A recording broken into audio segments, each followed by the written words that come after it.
On se retrouve ce soir donc dans l'épître de Paul aux Éphésiens au chapitre 2. La dernière fois, on avait vu beaucoup de grandes choses que le Seigneur a encore fait pour nous, en nous sauvant. Mais plus particulièrement, on avait vu comment autant les Juifs que les non-Juifs, à cause du même salut en Jésus-Christ, ils avaient été réunis, unis entre eux, unis à Dieu par Jésus-Christ. Et que tout ce qu'il y avait qui pouvait les séparer auparavant avait été aboli par Jésus-Christ, il avait anéanti par sa chair la loi des ordonnances dans leur prescription. Et je propose ce soir de lire la fin du chapitre. Donc Éphésiens 2, à partir du verset 17. Il est venu annoncer la paix à vous qui étiez loin, et la paix à ceux qui étaient près. Car par lui, les uns et les autres, nous avons accès auprès du Père dans un même esprit. Ainsi donc, vous n'êtes plus des étrangers, ni des gens du dehors, mais vous êtes concitoyens des saints, gens de la maison de Dieu. Vous avez été édifiés sur le fondement des apôtres et des prophètes, Jésus-Christ lui-même étant la pierre angulaire. En lui, tout l'édifice, bien coordonné, s'élève pour être un temple saint dans le Seigneur. En lui, vous êtes aussi édifiés pour être une habitation de Dieu en esprit. Et je propose de lire aussi dans la première épître de Pierre, un passage qui fait écho à celui-ci. 1 Pierre au chapitre 3.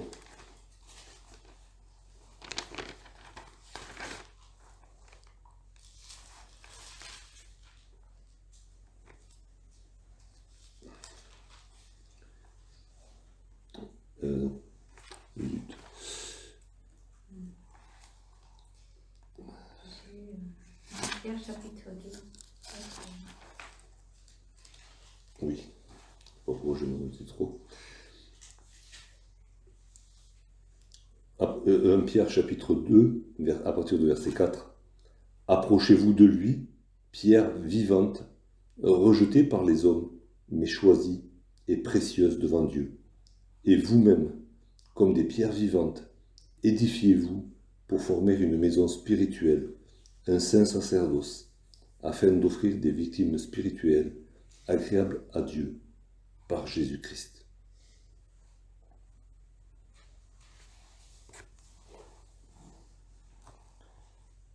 Et plus loin, au verset 9, vous, au contraire, vous êtes une race élue, un sacerdoce royal, une nation sainte, un peuple acquis, afin que vous annonciez les vertus de celui qui vous a appelé des ténèbres à son admirable lumière. Vous qui autrefois n'étiez pas un peuple, et qui maintenant êtes le peuple de Dieu. Vous qui n'aviez pas obtenu miséricorde, et qui maintenant avez obtenu miséricorde.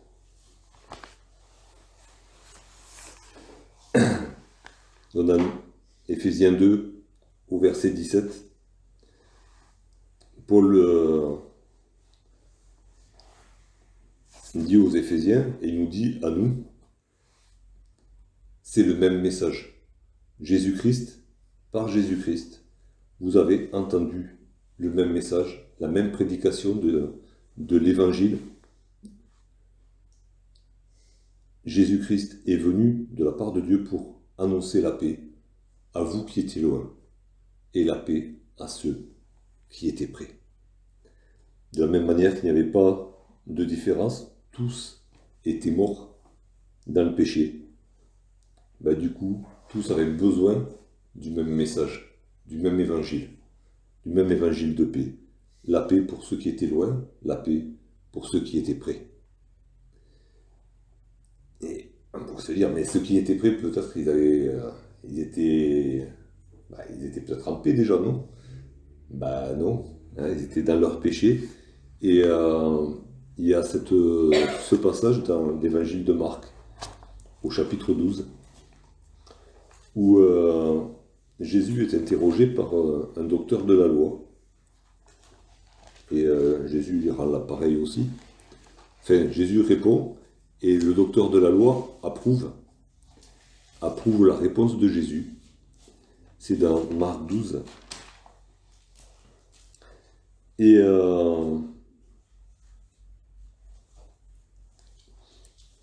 Jésus continue le dialogue avec cet homme, et au verset 34 lui dit, Jésus, voyant qu'il avait répondu avec intelligence, lui dit, tu n'es pas loin du royaume de Dieu. Tu n'es pas loin du royaume de Dieu. Et il avait répondu avec intelligence, il avait dit, voilà, c'est bien, j'approuve ce que tu as dit Jésus, il faut aimer Dieu de tout son corps, toute son âme, toute sa pensée, son prochain comme soi-même, et cela vaut plus que les holocaustes et les sacrifices. Et Jésus lui dit, tu n'es pas loin. Mais du coup, tu n'y es pas, quoi. Il avait beau être pas loin, mais il était pas dedans. Et c'est un piège, souvent pour les enfants chrétiens, de croire que, puisqu'on est né pas loin, on y est dedans. Ben non. Tant qu'on n'a pas passé la porte, tant qu'on n'a pas franchi le pas, tant qu'on n'a pas accepté Jésus-Christ comme son sauveur personnel, on est peut-être pas loin, mais du mauvais côté de la porte. Juste à la frontière, mais du côté, forcément du côté ennemi, encore de Dieu. Et Jésus est venu annoncer la paix à ceux qui étaient loin, très très loin peut-être, et la paix à ceux qui étaient tout près, tout près. Et les deux, à cause du péché, les deux étaient coupés de la présence de Dieu. Les deux avaient besoin de cet évangile de paix.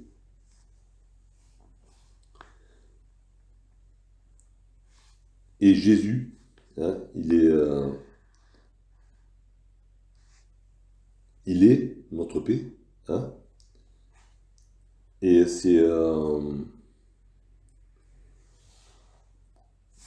il a été fait notre paix, d'une part parce qu'il a un Corinthien nous dit qu'il a été fait pour nous justice de Dieu. Il a accompli la justice de Dieu. D'autre part, il a pris sur lui le châtiment, et c'est pour cela qu'il a pu annoncer la paix, parce qu'il est véritablement notre paix. Il a pris sur lui le châtiment, et d'enfants de colère, il a fait de nous des enfants de Dieu. Des gens de la maison de Dieu, comme il est dit un petit peu plus loin. Et c'est en cela que consiste notre paix. C'est que nous étions ennemis, nous étions loin, et nous sommes maintenant rentrés dans la maison de Dieu. Et du coup, nous sommes réellement dans la paix. Il n'y a plus de condamnation pour ceux qui sont en Jésus-Christ.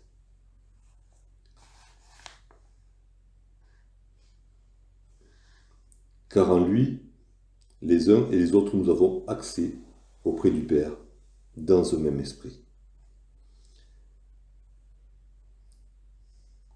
Nous sommes en paix parce que nous avons accès au Père.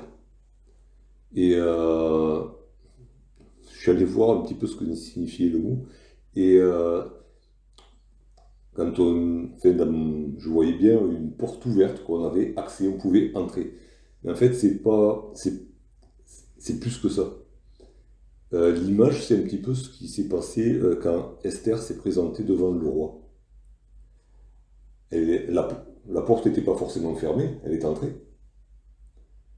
Mais elle n'avait pas forcément la paix du roi à ce moment-là.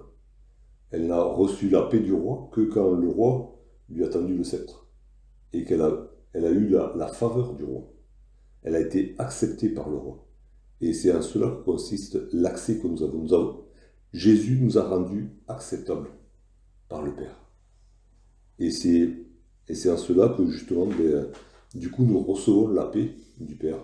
Nous ne sommes plus sous le châtiment, sous la justice de Dieu. Mais Jésus nous a rendus acceptables. C'est l'image du couvercle du coffre de l'alliance, le propitiatoire. C'est là où Dieu est propice, à cause du sacrifice de l'agneau qui ôte le péché du monde.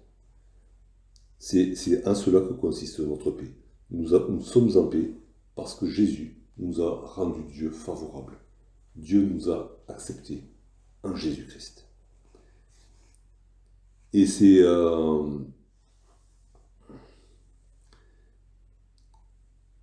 les uns et les autres. Hein. C'est autant les juifs que les non-juifs, encore une fois. Paul insiste. C'est la paix a été annoncée à ceux qui étaient loin, à ceux qui étaient près. Et le Père nous a acceptés les uns et les autres sur un pied d'égalité. Il n'y a pas de différence. Et tout cela, c'est dans le même esprit. Hein. Et il y a plusieurs passages, hein, là je propose d'en lire un dans 1 Corinthiens au chapitre 12, qui nous parle de cette unité dans l'esprit, l'unité de tous les croyants. 1 Corinthiens chapitre 12.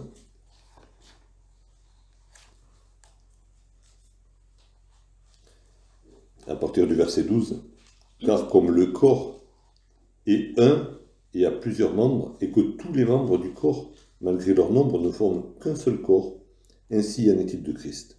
Nous avons tous, en effet, été baptisés dans un seul esprit, pour former un seul corps, soit juif, soit grec, soit esclave, soit libre, et nous avons tous été abreuvés d'un seul esprit. Il y a un seul Dieu et Père de tous. Il y a un seul Sauveur, Jésus-Christ. Il y a un seul esprit. Et cet esprit, c'est cet esprit qui a scellé tous les croyants, quelle que soit leur origine. C'est cet esprit-là. C'est dans cet esprit-là que nous avons accès auprès du Père et que nous recevons sa paix.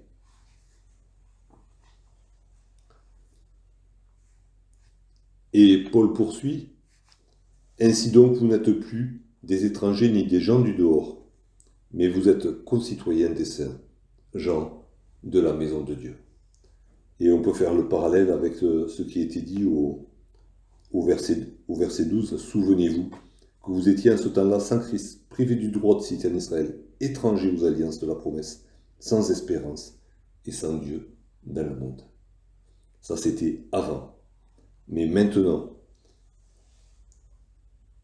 les non-juifs comme les juifs à qui avait été donnée la loi, les promesses, les alliances, tout cela appartenait au peuple juif, mais maintenant tout cela appartient aussi à tous les sauvés, à tous les rachetés du Seigneur. Et Paul leur dit, vous n'êtes plus des étrangers, vous n'êtes plus des gens du dehors, mais vous êtes devenus concitoyens des saints, gens de la maison de Dieu. Vous faites partie maintenant du peuple de Dieu. C'est pour ça que j'ai lu ce passage dans la première épître de Pierre. Vous n'étiez pas un peuple, mais maintenant, vous êtes le peuple de Dieu. Vous êtes unis aux saints, concitoyens des saints. Les saints, ce sont ceux que Dieu s'est réservés. Ce sont ceux qui se sont mis, qui sont sortis du monde pour se consacrer à Dieu. C'est ceux qui sortent de la ville, comme dit écrit dans l'Épître aux Hébreux, pour aller vers Jésus-Christ, qui a été crucifié hors de la ville. Et c'est là notre citoyenneté, maintenant. Nous sommes citoyens, concitoyens des saints, gens de la maison de Dieu. Nous appartenons à Dieu, nous sommes liés à Dieu.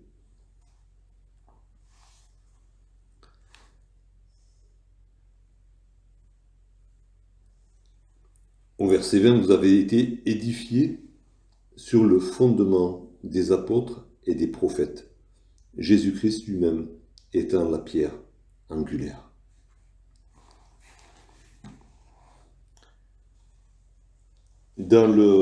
À la fin du premier chapitre, Paul parlait de l'Église comme d'un corps. Et ici, il parle de l'Église comme d'un édifice. Dans l'image qui donnait du corps, Christ était la tête. C'est lui le chef, c'est lui qui, le chef suprême, hein, c'est lui qui dirige l'Église, c'est par sa pensée que l'Église doit avancer.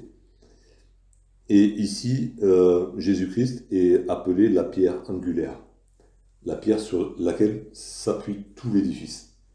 Sans cette pierre-là, tout s'écroule.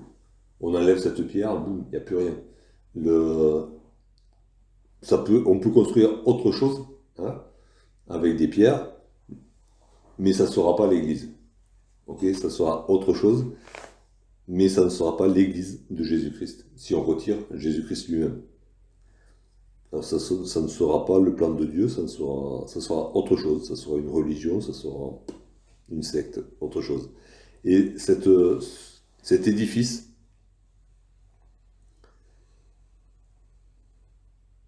il est fait de pierres vivantes, il nous a dit Pierre, des pierres vivantes qui sont posées sur une fondation. La fondation qui a été posée par les apôtres. Les apôtres qui ont relayé, qui ont prêché l'évangile de Jésus-Christ. Les apôtres qui ont enseigné, qui ont expliqué aux nouveaux convertis l'enseignement de Jésus-Christ qui est guidés par le Saint-Esprit, ont posé les bases de cet édifice. En se référant aussi à la parole des prophètes de l'Ancien Testament, il n'y a pas de coupure. Hein, c'est le même enseignement qui court depuis la Genèse jusqu'à l'Apocalypse. Et c'est sur cette base-là, sur la base de la parole, avec Jésus-Christ comme pierre d'angle, Jésus-Christ étant lui-même la parole aussi, que les chrétiens, alors Paul s'adresse aux chrétiens d'Éphèse, mais c'est tous les chrétiens de tous les temps, de toutes les contrées, qui ont été posés sur ce fondement. Et l'Église grandit, basée sur ce fondement de la parole et appuyée sur Jésus-Christ, sur l'œuvre de Jésus-Christ, sur la mort et sur la résurrection de Jésus-Christ, sur la paix que Jésus-Christ nous a procurée, sur cet accès que Jésus-Christ nous a procuré auprès du Père. En lui, verset 21, tout l'édifice, bien coordonné, s'élève pour être un temple saint dans le Seigneur. Encore une fois, on retrouve cette expression en lui, hein, en lui, par lui.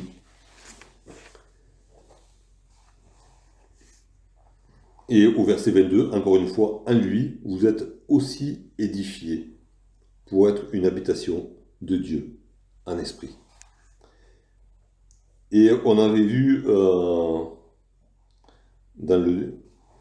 les deux premières parties de ce chapitre, d'abord le salut personnel individuel de chaque croyant qui avait été ressuscité par Christ. On avait vu aussi le salut collectif, hein, puisque tous ont été unis en un seul homme nouveau. Tous les hommes nouveaux ne forment qu'un seul homme nouveau. Et ici, on a deux versets qui parlent d'édification.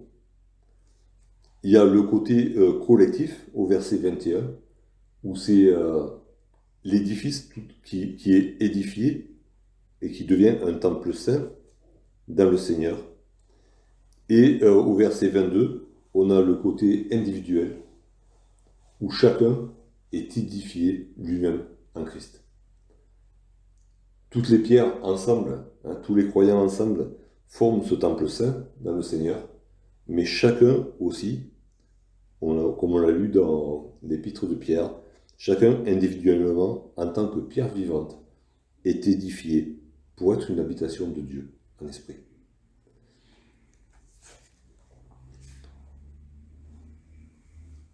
Et c'est peut-être pas pour rien que Paul commence par parler de l'ensemble. Parce que c'est au cœur même de l'Église, de l'Assemblée, que le chrétien va pouvoir recevoir la parole, va pouvoir recevoir la parole par différents moyens, hein, par les frères et les sœurs, et qu'il va pouvoir du coup s'édifier lui-même. Mais c'est lié aussi, c'est dans la mesure où les pierres vivantes sont elles-mêmes purifiées et édifiées à Christ, qu'elles seront utiles dans l'édification de l'édifice tout entier. Mais là, c'est... Voilà. Paul avait commencé le chapitre en parlant du salut individuel, puis du salut collectif. Et là, il parle de l'édification, d'abord de l'édification collective, puis de l'édification individuelle. Mais les deux sont liés. On ne peut pas dire les deux choses en même temps, donc du coup on dit les choses une après l'autre, mais les deux sont intimement liés quand même. Et donc en lui, en Jésus-Christ, tout l'édifice bien coordonné s'élève. Et il y a cette petite parenthèse bien coordonnée. Hein. Si ça se passe en Jésus-Christ, la construction ne va pas partir dans tous les sens. Si ça se passe vraiment en Jésus-Christ, tout est bien coordonné, tout est bien proportionné, comme dans un corps en bonne santé, hein, où, bon, quand on se regarde, on n'est pas forcément symétrique, hein, on est comme on est, mais l'œuvre de Dieu, elle est parfaite, et elle est bien coordonnée. Et il y a un lien fort, c'est le lien de l'amour, qui lie tous les croyants et qui fait que tous grandissent ensemble. Et que ça, c'est la volonté de Dieu et on ne peut rien faire, même si on arrive à se diviser, l'édifice à la fin il sera bien coordonné quand même. Et le corps de Christ sera parfait. C'est l'œuvre de Dieu de nous mener chacun à la perfection, mais de mener aussi l'Église à la perfection. Jésus-Christ se la présentera lui-même sans tache ni ride, ni rien de semblable, parfaite. Il est question de cela dans différents passages, hein, de ce fait que qu'il y ait une harmonie. Et dans l'Épître aux Colossiens, par exemple, au chapitre 2,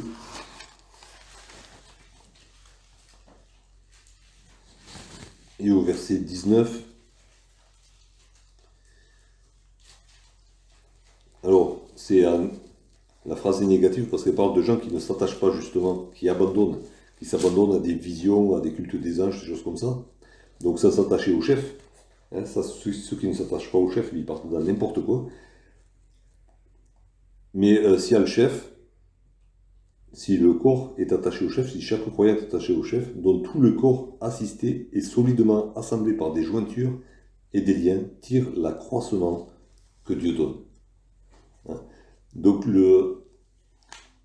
l'édifice qui est fondé sur la parole, qui est appuyé sur Jésus-Christ et qui est construit par Dieu lui-même, il est solidement assemblé par des jointures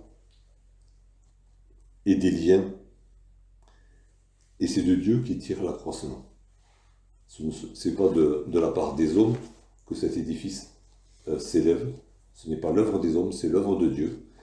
Et entre les pierres vivantes, il y a ces liens, le lien de l'amour.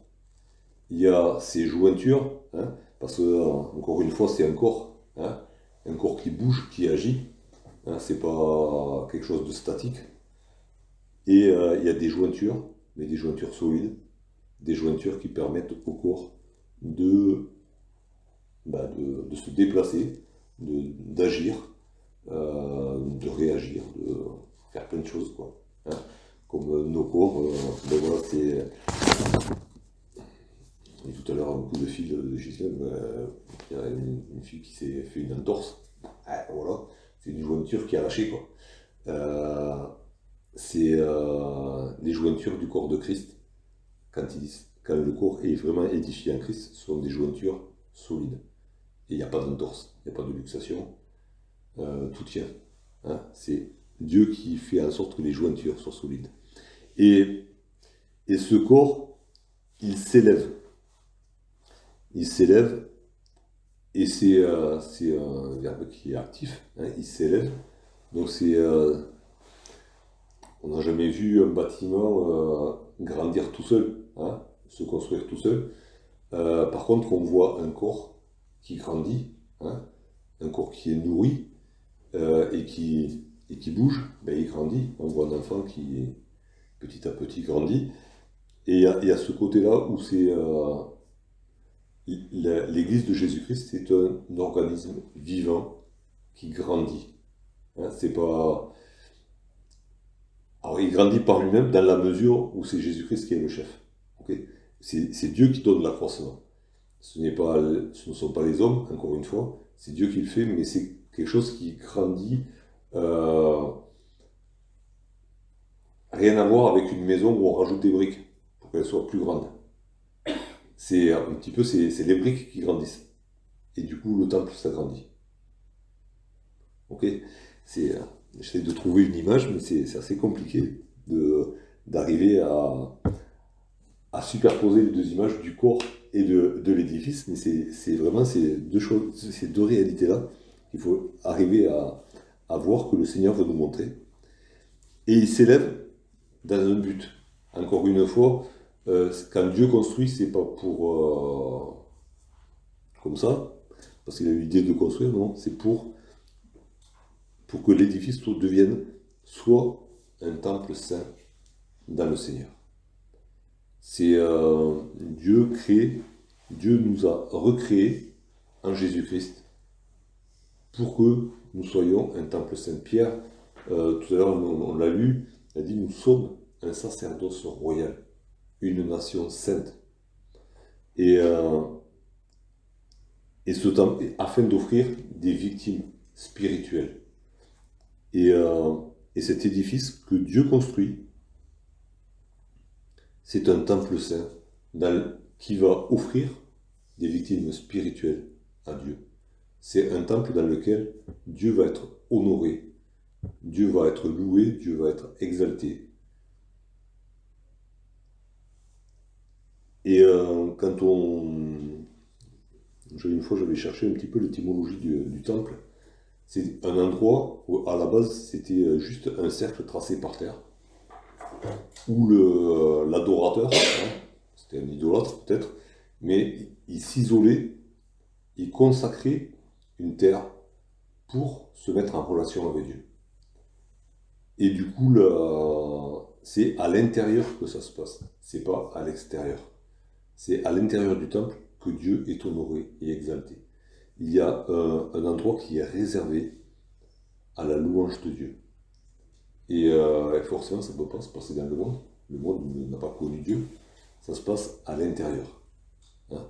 Il y a ceux qui veulent se rapprocher de Dieu pour l'honorer, mais ils sont dans le temple. Ils ne sont pas à l'extérieur dans le monde. Ils sont vraiment regroupés là. Et au verset 22, en lui, vous êtes aussi édifiés pour être une habitation de Dieu en esprit. Et on se souvient de ce verset dans l'Épître aux Corinthiens aussi, où il est écrit « Vous êtes le temple du Saint-Esprit ». Ne savez-vous pas que vous êtes le temple du Saint-Esprit? C'est une réalité, chaque croyant qui a été sauvé par Jésus-Christ, qui a été scellé du Saint-Esprit, est devenu le temple du Saint-Esprit, une habitation de Dieu en esprit. L'assemblée est un temple du Saint-Esprit. Le croyant est un temple du Saint-Esprit. Et vous êtes aussi édifiés. Et du coup, mais en Christ. Et j'ai essayé de trouver une comparaison pour essayer de mieux comprendre cette réalité. Et si on fait le parallèle avec Romains 12, où il est écrit « Ne vous conformez pas au monde présent, mais soyez transformés par le renouvellement de l'intelligence ». Donc il y a le moule du monde. lequel Paul nous dit il ne faut pas rentrer dans ce moule-là, ne vous conformez pas au monde présent, sortez du moule du monde. Et puis il y a le moule de Jésus-Christ. Hein. En lui, vous êtes aussi édifiés. Par ailleurs, il écrit ailleurs que nous sommes une pâte nouvelle. Alors, dans un autre contexte, hein, une pâte nouvelle. Et je me suis dit, on est peut-être un gâteau, d'accord? Comparons-nous à un gâteau, mais du moins à la pâte, hein, qui a été préparée et qui va être mise dans un moule. Si on entre dans le moule du monde, on aura la forme du monde. Alors, une pâte peut-être nouvelle, mais qui donnera une apparence du monde. Par contre, si on est édifié en lui, cette pâte nouvelle, elle va prendre l'espace du moule et elle aura la forme de Jésus-Christ. Et c'est ce à quoi nous sommes appelés. Nous sommes appelés à ressembler chaque jour davantage à Jésus-Christ. Et c'est en lui, alors la pâte va gonfler, elle va prendre toute la forme du moule. Hein. Et si le moule c'est Jésus-Christ, on aura l'apparence de Jésus-Christ. On va ressembler à Jésus-Christ. Alors c'est une comparaison qui vaut ce qu'elle vaut. Hein. Je me suis trouvé ça peut-être pour me stimuler moi-même, hein, et pour mieux comprendre. Mais voilà, on est appelé à... Et c'est l'œuvre de Dieu, encore une fois, c'est en lui, et c'est pas nous qui le faisons. Nous, on a juste cette prière, Seigneur, sors-moi du moule du monde, préserve-moi du moule du monde, et moule-moi en Jésus-Christ, façonne-moi comme Jésus-Christ, transforme-moi à l'image de Jésus-Christ. Et ainsi, si je suis cette pâte qui est moulée en Jésus-Christ, je vais être édifié à la ressemblance de Jésus-Christ. Je vais grandir à la ressemblance de Jésus-Christ pour être réellement une habitation de Dieu en esprit.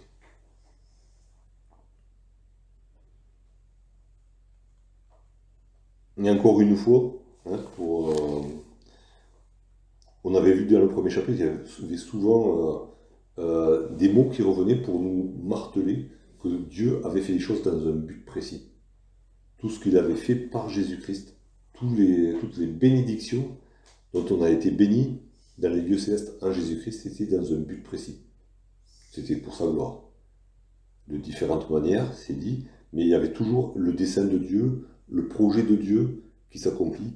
Et si Dieu, après nous avoir ressuscités en Jésus-Christ, après nous avoir fait asseoir ensemble dans les lieux célestes, après nous avoir unis dans une union que lui seul peut réaliser, s'il a fait tout ça, c'est pour avoir des adorateurs qui l'adorent en esprit et en vérité, pour avoir un temple déjà sur la terre.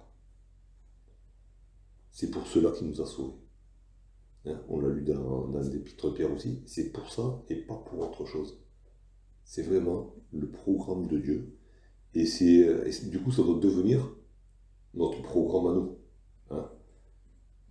Être réellement une habitation de Dieu en esprit, être réellement tous ensemble un temple saint dans le Seigneur. Que ce soit vraiment la prière de nos cœurs de racheter. Une prière que Dieu ne peut qu'honorer parce que c'est sa volonté de faire cela pour nous.